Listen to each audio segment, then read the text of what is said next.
2022년 5월 대선 끝나고 난 다음에 논란이 됐던 청담동 술자리, 결국은 청담동 술자리를 주장했던 첼리스트 모두가 다 거짓말이었다, 사실이 아니다라고 법정 증언을 했습니다.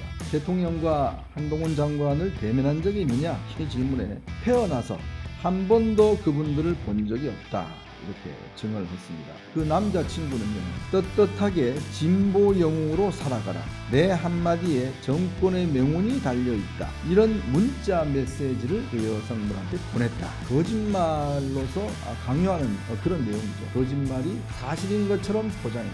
여전히 반성은 없습니다. 강진구 전 기자, 김의겸 전 의원, 장경태 의원 사과하지 않습니다. 정말 이제는 속지 말아야 될 것 같습니다. 가짜 뉴스에 대해서 사법당국이 처벌하고 확전을 막을 수 있는 그러한 특단의 대책이 마련되지 않으면 또 이런 일이 벌어지지 않을까라는 우려가 굉장히 큽니다.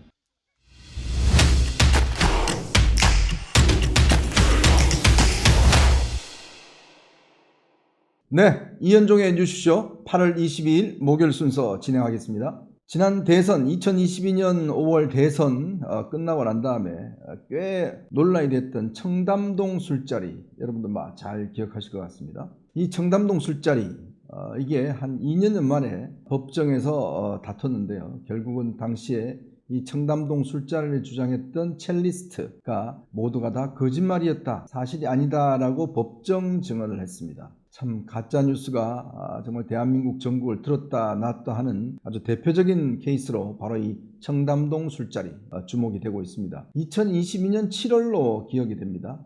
그때 윤석열 대통령이 취임하고 난 다음에 얼마 있지 않아서 청담동의 한 술집에서 김앤장 변호사 30명과 함께 윤석열 대통령과 한동훈 법무부 장관이 참석을 해서 술자리를 가졌다. 이 자리에서 윤석열 대통령은 동백아가씨를 부르고 한동훈 당시 법무부 장관은 사랑투를 불렀다. 윤도현의 노래죠. 사랑투를 불렀다. 이런 내용이었습니다. 굉장히 쇼킹한 뉴스였죠. 왜냐하면 이 대통령이 일단 법무부 장관과 사적으로 술자리를 가졌다는 거, 이것 또한 부적절한데다 거기 또 동반했던 사람들이 김앤장 변호사였다. 그러니까 예를 들어서 법무부 장관이 어떤 특정 로펌 변호사들과 술자리를 가졌다. 대통령도 마찬가지다. 그리고 또 노래를 부르면서 유흥을 즐겼다. 이런 내용 자체가 만약 사실이면 정말 대단한 스캔들이 아닐 수가 없습니다. 당시에 이 부분을 보도했던 더 탐사 강진구 기자 중심으로 해서 이 문제를 집중적으로 하여튼 부각을 했고, 김의겸 의원이, 전 의원이죠, 이제는 의원이 이 문제를 국회에서 공론화시켰습니다. 자, 한동훈 당시 법무부 장관이 국회에 나왔을 때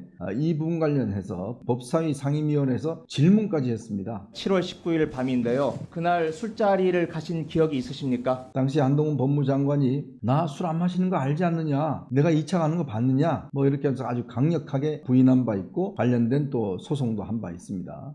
그만큼 이 문제는 굉장히 논란이 됐고, 당시에 전화하는 녹취록이 이제 공개가 되면서 신빙성을 더 해줬던 것으로 드러났습니다. 그런데 알고 봤더니요, 정말 이거는 이 첼리스트는 보통 이제 이런 주점에서 연주하는 분인 것 같습니다. 이분이 자기가 좀 집에 늦게 들어가니까 다른 사람이 있으면서 자기 남자친구에게 변명을 하면서 거짓말을 했던 것 같아요.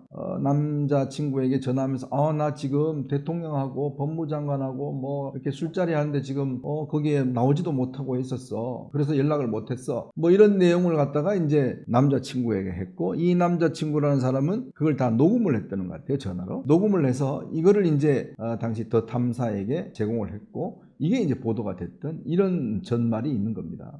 참 이런 이 한 명의 거짓말이 결국 대통령까지 영향을 미치고 전국을 들었다 놨다 하는 메가톤급 이슈가 되었습니다. 그런데요, 이 사건 관련해서 어제 21일이었습니다. 서울민사지법 14부에서 1심 재판이 열렸습니다.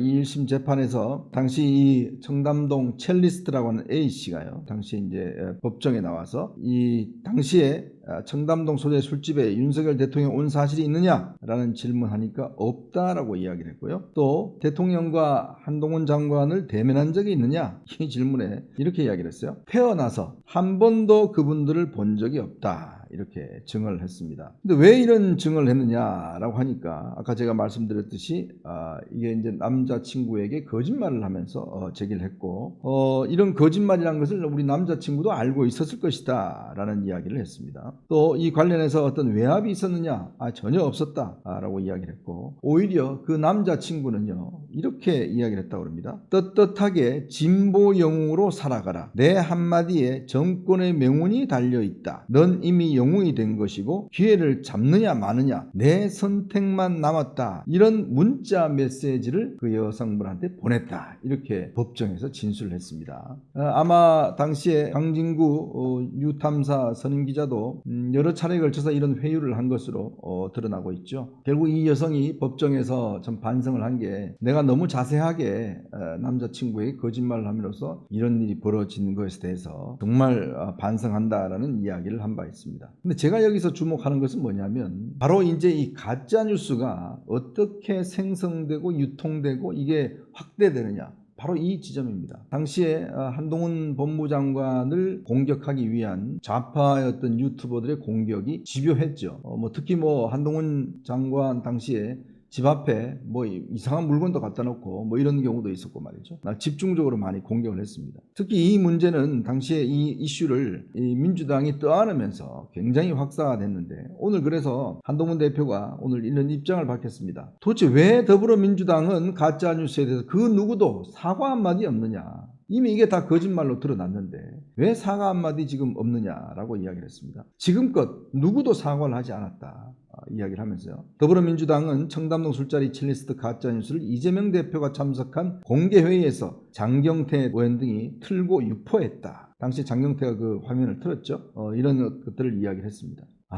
참 이 3인성우라는 이야기가 있습니다. 3명이 모이면 정말 이 호랑이한테도 잡아먹힌다 이런 이야기인데요. 이게 결국은 3명이서 입을 맞추면 호랑이도 만들어낸다 이런 이야기였습니다. 결국은 이렇게 몇 명이서 한 명의 거짓말이 부풀려지고 그게 또 어떤 특정한 유튜브에 제공이 되면서 사실인 것처럼 포장이 됐고, 그게 또 야당이 떠안으면서 이게 또 확대 재생산됐고, 그게 상임위원회에서 공식적으로 다루기도 하고, 그러다가 결국 고소고발로 지금 법정에 갔는데 법정에 가니까 다 거짓말로 드러난 이런 현상이겠죠. 더군다나 제가 주목하는 것은 이 남자친구라는 사람이 이런 이야기를 했다는 겁니다. 떳떳하게 진보 영웅으로 살아가라. 내 한마디에 정권의 명운이 걸려있다. 이 이야기는 뭐겠습니까? 결국 네가 한 말이 진짜라고 네가 이야기해라. 그러면 너 이제 앞으로 진보 영웅 된다. 진보 영웅 된다는 건 뭐냐? 앞으로 국회의원도 되고 만약에 야당이 집권하면 떵떵거리고 살 수도 있다. 이런 이야기 아니겠습니까? 결국은 거짓말로서 뭔가 강요하는 그런 내용이죠. 예전에 아마 여러분 김대엽 사건이라고 아실 겁니다. 당시 이회창 총재의 아들의 병역 비리 문제를 가짜뉴스를 제공해서 결국은 이게 대선에 결정적인 영향을 미쳤습니다. 근데 대선이 끝남과 동시에 이 사안이 가짜뉴스로 밝혀졌습니다만은, 그러나 그때는 이미 버스가 떠나간 뒤였습니다.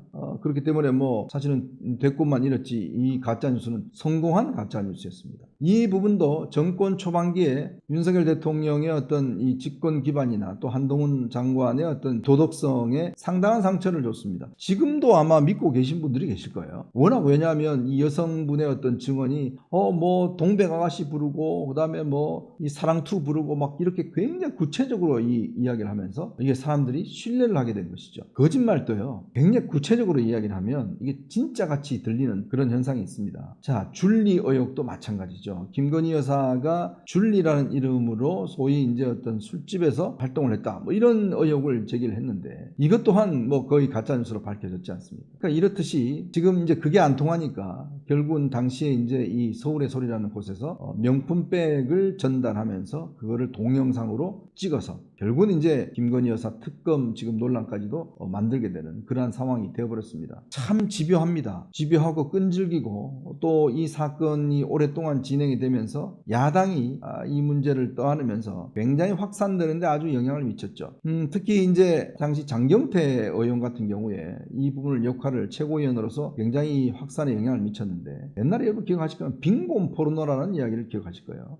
당시에 윤석열 대통령 부부가 캄보디아를 방문했는데 당시에 캄보디아에 있는 그 심장병 어린이가 있었어요. 그 어린이를 김건희 여사가 가서 이제 안고 있었던, 또 이제 한국에 와서 치료까지 받았습니다. 근데 당시에 이걸 찍기 위해서 무슨 조명을 동원하고 뭘 했다, 이런 이야기를 다 한 거예요. 근데 알고 봤더니 전혀 조명이 아니라 자연 조명이었습니다. 결국 이것도 또 가짜뉴스로 드러났죠. 자, 이러다 보니 정말 이런 가짜뉴스를 이게 밝혀지는데 벌써 2년이라는 시간이 걸려버렸습니다. 참, 이렇게 되면 2년이라는 시간 동안 많은 사람들은 이 사실관계를 믿어버리고 또 어떤 인지돼 버리죠. 당연히 그 뭐 술집에 가서 뭐 노래 부르고 뭐 한동훈도 사랑투 부르고. 근데요, 제가 아는 한동훈 지금 대표는 팝송을 주로 좋아합니다. 원래 한동훈 대표가 옛날에 젊었을 때는 락을 좋아했어요. 그러다가 이제 팝송 매니아입니다. 국내 아마 노래는 제가 알기로는 잘 안 듣는 걸로 알고 있습니다. 근데 이제 사랑투라는 이런 노래까지 막 제목까지 이야기하면서 굉장히 사실로 드러나게 됐죠. 결국은 이게 이제 손해배상 청구 소송에서 이제 이렇게 진실 자체가 이제 규명이 되어 나가는 것 같습니다. 여전히 뭐 반성은 없습니다. 지금 유탐사 강진구 선임 기자 뭐 전혀 뭐 이런 부분에 대한 반성도 하고 있지 않고요. 김의겸 전 의원 뭐 여전히 반성이 없습니다. 장경태 의원 여전히 뭐 반성이 없습니다. 사과하지 않습니다. 자, 이렇게 되면 정말 우리 정치가요, 가짜 뉴스를 어떤 면에서 선동하고 가짜 퍼뜨린 사람에 대해서는 무한한 관용을 베풀어주고, 반면에 그 피해자들에게는 실적으로 뭐 되돌릴 수 없는 피해를 입게 해주는 바로 이런 것, 즉 지연된 정의는 정의가 있는 것처럼 이 사건을 규명하는데 벌써 2년이나 시간이 걸렸습니다. 경찰 수사도 굉장히 지지부진하게 늦게 진행이 됐고요. 근데 뭐 그때 이미 이 첼리스트가 여러 차례에 걸쳐서 그 나 사실 거짓말이다 라는 이야기를 수차례 했어요. 그랬더니 이 당시에 청담동 술자리에 제기했던 강진구 같은 경우는 알고 보니까 거기가 아니라 논현동 쪽이었다. 또 이렇게 해서 또 분산시켜서 뭐 여러 가지 논란이 또 벌어지게끔 만들어버렸죠. 자, 정말 이제는 속지 말아야 될 것 같습니다. 정말 어떤 이런 가짜 뉴스에 대해서 빨리 우리 법원이나 사법당국이 처벌하고 어떤 확전을 막을 수 있는 그러한 특단의 대책이 마련되지 않으면 다음 대선에서도 또 이런 일이 벌어지지 않을까라는 우려가 굉장히 큽니다. 자, 여러분 보시면서요, 구독과 좋아요, 알림 꼭 부탁드리겠습니다.